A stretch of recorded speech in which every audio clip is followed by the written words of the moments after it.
Friends, this is Akash. Hello students, this is Akash Kumar Yadav and today I am going to teach you science for class ninth. And today we will discuss about acceleration. In the first class of the motion, I explained about speed, velocity, distance and displacement, rest and motion. And today we will discuss about acceleration. तो acceleration क्या होता है? Any change in velocity over a period of time is called acceleration. The sign plus or minus or indicates its direction. Plus sign shows the acceleration and minus sign show de acceleration. मैंने आपको ये समझाया था कि अगर किसी चीज़ की speed with respect to time बढ़ रही है तो हम कहते हैं कि उसमें एक्सेलरेशन हो रहा है, लेकिन अगर समय के साथ उसकी स्पीड घट रही है तो हम बोलते हैं कि डी एक्सेलरेशन हो रहा है और उसको हम नेगेटिव साइन से क्या करते हैं, रिप्रेजेंट करते हैं. ओके. यूनिफॉर्म एक्सेलरेशन इक्वेशन होता है a equal to v upon t, यानी कि जो है स्पीड में अगर आप टाइम से डिवाइड करते हैं तो जो हमें मिलता है that is called acceleration and the unit of acceleration is metre per second square. Okay, metre per second square is the unit of acceleration. Image of a car are equally spaced. The car is moving with constant positive velocity by red arrow maintaining the same size. The acceleration will be 0. यानी कि अगर आप 60 kilometre प्रति घंटा से 10 minute तक चलें, अगले 10 मिनट भी आप 60 किलोमीटर प्रति घंटा से, उसके अगले 10 मिनट भी आप 60 किलोमीटर प्रति घंटा से चल रहे हैं, तो ये बोला जाएगा कि आपका जो एक्सेलरेशन है वो कितना है, 0 है. ओके, तब आपकी एक्सेलरेशन को 0 बोला जाएगा. Okay. Image of car becomes farther as time increases. Velocity and direction are in the same direction. Acceleration is uniform. Velocity is increasing. This shows positive acceleration and positive velocity. अब आप देख रहे होंगे कि मान लीजिए आप 10 मिनट तक 60 किलोमीटर प्रति घंटा से चले, अगले 10 किलोमीटर आप 80 किलोमीटर प्रति घंटा से चले, उसके अगले 10 मिनट आप 100 किलोमीटर प्रति घंटा से चल रहे हैं. इट मीन्स हर 10 मिनट में आप अपनी स्पीड को कितना इंक्रीज कर रहे हैं, 20 किलोमीटर प्रति घंटा इंक्रीज कर रहे हैं. तो अब बोला जाएगा कि आपका क्या हो रहा है, एक्सेलरेशन हो रहा है, यानी कि आपकी स्पीड बढ़ रही है. तब हम इसको क्या बोलते हैं, एक्सेलरेशन बोलते हैं. ओके, यहाँ पे देखिए, आप यहाँ पे लिखा हुआ होगा the velocity are different because they are in opposite. Free fall and air resistance. Free fall और मतलब कि अगर आसमान से आप किसी तरह से गिर रहे हैं तो वहाँ पे फ्री फॉल में क्या होता है, एक्सेलरेशन बढ़ता है.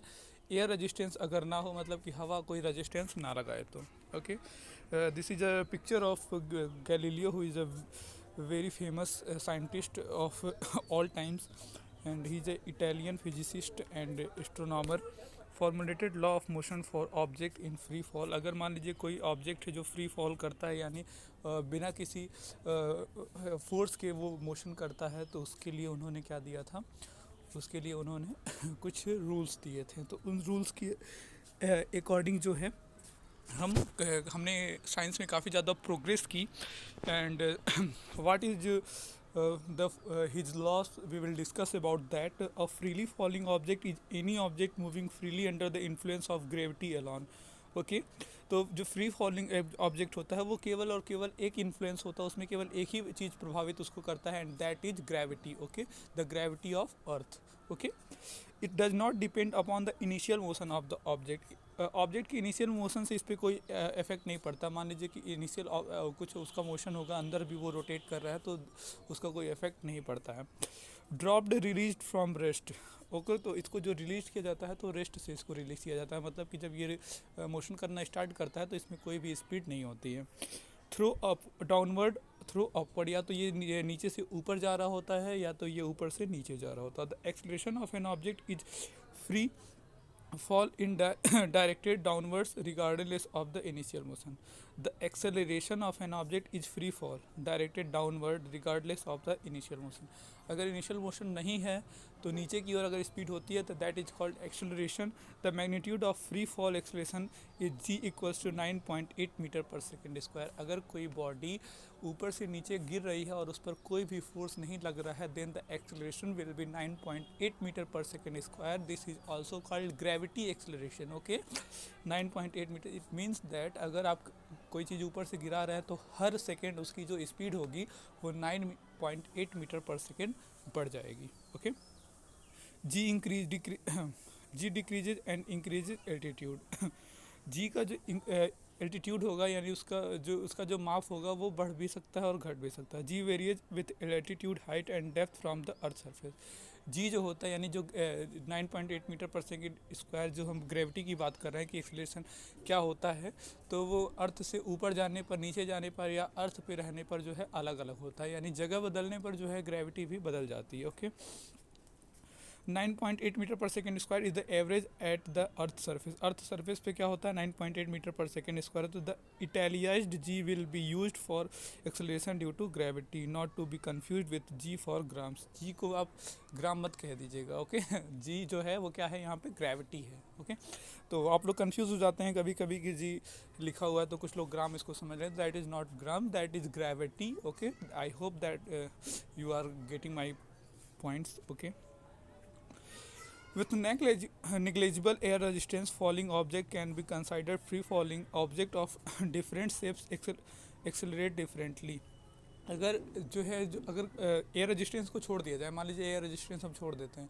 अब हवा में क्या है कि अगर कोई चीज़ चलती है, हवा आपको देखते होंगे कि आप हवा में चल रहे हो, अगर हवा चल रहा है तो आपको रजिस्ट करता है यानी आपको रोकता है, जिससे आपकी स्पीड कम होती है। तो अगर एयर रेजिस्टेंस ना हो तो चाहे हल्की चीज़ हो या भारी चीज़ हो, वो जो है ज़मीन पे सेम समय पे पहुंचेगी। मान लीजिए आप एक पत्ता फेंकते हैं और एक पत्थर फेंकते हैं, तो दोनों सेम समय पर आएंगे, लेकिन आप देखते होंगे कि पत्ता बाद में आता है। क्यों आता है?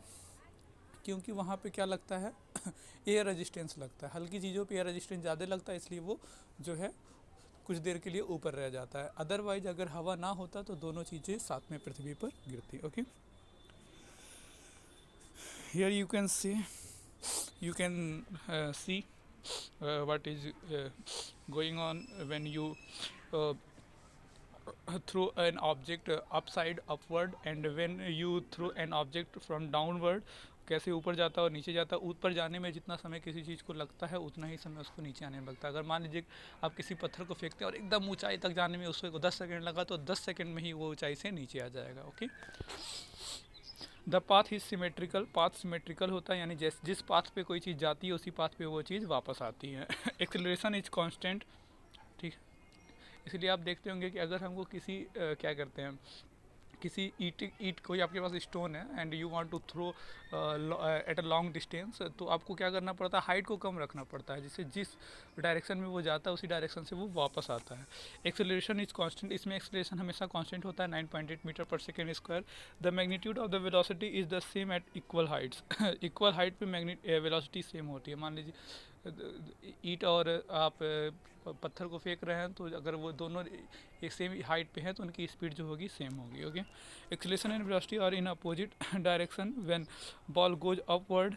जब बॉल जो है अपोजिट डायरेक्शन में काम करते हैं, जब ऊपर जाता है, मान लीजिए ऊपर कोई चीज़ जा रही है तो एक्सेलरेशन नीचे लगता है, यानी पृथ्वी उसको नीचे की ओर खींचती है, जबकि हम उसको फोर्स लगा के कहाँ भेजते हैं, ऊपर की ओर भेजते हैं। इसीलिए बोला जाता है कि वेलोसिटी ऊपर की ओर है और एक्सेलरेशन नीचे की ओर है।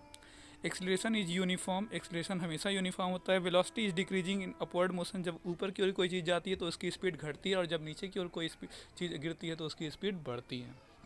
Positive velocity and negative acceleration. Velocity becomes zero at maximum height. जब आप एकदम हाइट पे पहुंच जाएगी, कोई वस्तु नीचे से फेंकेंगे तो मैक्सिमम हाइट पर जब वो वस्तु होगी तो उसका जो क्या होगा, उसका जो वेलोसिटी होगा वो क्या होगा, जीरो होगा। Okay, time duration flight in going upward and coming back is always same. अभी मैंने आपको बताया कि कोई चीज़ अगर ऊपर जा रही है और वहाँ से नीचे आ रही है तो उसका जो टाइम ड्यूरेशन होगा will be same, will be equal. Okay, I hope you are getting my point. और उसके बाद हम आते हैं अगली चीज़ पे, इक्वेशन ऑफ मोशन क्या होता है। तो तीनों इन पे काफ़ी सारे सवाल लगते हैं, और in other class I will discuss about questions according to these equations. Okay, there are three equation, v equals to v naught plus at, जहाँ पे v क्या है, मान लीजिए कि v naught plus at, जहाँ पे v जो है वो क्या है कि सबसे लास्ट में आपकी स्पीड क्या है, और v नॉट क्या है, शुरू में आपकी स्पीड क्या थी। a क्या है, एक्सेलरेशन है, यानी आपकी स्पीड किस स्पीड से बढ़ रही है, और यहाँ पे t क्या है, यहाँ पे जो t है वो है time. Okay, x equal to x nought plus v not t plus half a t square, जहाँ पे यक्स जो है वो बता रहा है कि आप कितनी दूरी पर गए हैं। यक्स नॉट का मतलब है आप शुरू में कहाँ पर थे। वी नॉट का मतलब होता है शुरू में आपकी स्पीड कितनी थी। टी का मतलब कितना समय लगा। अ, और ए का मतलब है एक्सेलरेशन। ओके, एवरेज स्पीड अगर आपको निकालनी है तो delta v upon delta T होता है, यानी कि आपकी जो स्पीड है वो कितनी बदली बता उसके में कितना टाइम आपको लगा। ओके, अगर कोई चीज़ ऊपर से नीचे गिर रही है तो उसका उसके लिए जो होता है वो बदल जाता है। इज कमिंग वर्टिकली डाउनवर्ड, अगर कोई चीज़ नीचे आ रही है तो होता है v equal to v not plus g t. Height जो होती है v not t plus half g t square, और v square equal to v not square plus two a h. अगर कोई चीज़ नीचे गिर रही है तो उन सबके जगह माइनस हो जाता है। वेलोसिटी की जो यूनिट होती है वो होती है metre per second square. Okay, average acceleration is positive और निगेटिव डिपेंडिंग अपॉन डायरेक्शन। मान लीजिए डायरेक्शन पे डिपेंड करता है, कोई चीज़ ऊपर जाती है तो जो जी लिया जाता है वो निगेटिव लिया जाता है, क्योंकि हम ऊपर की ओर फेंकते हैं और जो है स्पीड घटती जाती है। और अगर कोई चीज़ नीचे आ रही है तो हम नीचे की ओर फेंक भी रहे हैं और नीचे की ओर स्पीड बढ़ भी रही है तो उसको पॉजिटिव लिया जाता है। Instantaneous acceleration is the limit of delta v upon delta t and delta t approach to zero. T को अगर बहुत छोटा मान लिया जाए तो वहाँ पे जो स्पीड होती है उसी को हम एक्सेलरेशन कहते हैं। Okay, instantaneous acceleration is zero when slope is constant. अगर कोई रेखा एकदम सीधी जाएगी सीधी तो वहाँ पे जो मतलब कि स्पीड जो है सेम है तो वहाँ पे क्या होगा, एक्सेलरेशन जीरो होगा। Instantaneous acceleration is positive when curve is concave up. Instantaneous acceleration is negative when acceleration is concave down. अगर किसी चीज़ का ग्राफ जो है ऊपर की ओर जा रहा है तो आप बोलेंगे एक्सेलरेशन बढ़ रहा है, और ग्राफ नीचे की ओर जा रहा है तो आप बोलेंगे एक्सेलरेशन घट रहा है। आई hope you like this class and rest topics will be discussed in the next class, and also I will discuss some few questions which comes in the examination. Okay, that's all for today.